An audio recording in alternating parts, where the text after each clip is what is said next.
visualizing the illegal drone bombardment. Tweeting every known U.S. strike takes student over 12 hours. Apparently, NYU student Josh Begley opened the Twitter account @DroneStream with the idea that he was going to tweet every known U.S. drone strike within the last 10 years.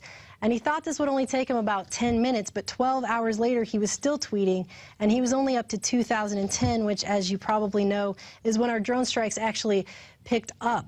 So this is the same guy who was originally going to do an iPhone app, an Apple app for iPhones that was going to show the location of every drone strike, but Apple turned that down on 3 separate occasions, saying that it was, quote, objectionable or had crude content. Well, I think it's pretty objectionable that we are illegally drone striking other countries as well.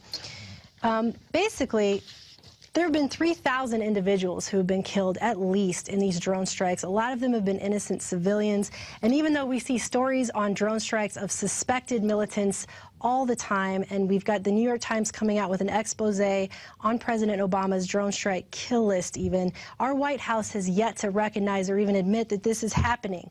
And all the time you see in the media these stories about suspected militants. Since when are we killing suspected people? These people have had no due process, no public charges or trials. We're just bombing them. And the White House won't even come out and admit that it's happening. It's pretty horrifying, actually. And speaking on drones, this actually came out this week in RT. Next generation U.S. drone now equipped with death ray laser. You can't even make this up. This is not Star Trek or Star Wars. This is real life. Next generation of military drones unveiled by a leading U.S. manufacturer will not just carry a limited supply of rockets, but will likely be fitted with an ultralight laser with an unlimited magazine. And this is a HELLADS program, which stands for High Energy Liquid Laser Area Defense System. They got $60 million from DARPA to put this out, and it's apparently in its final development stage. And a key application will be putting this on drones. So that's wonderful.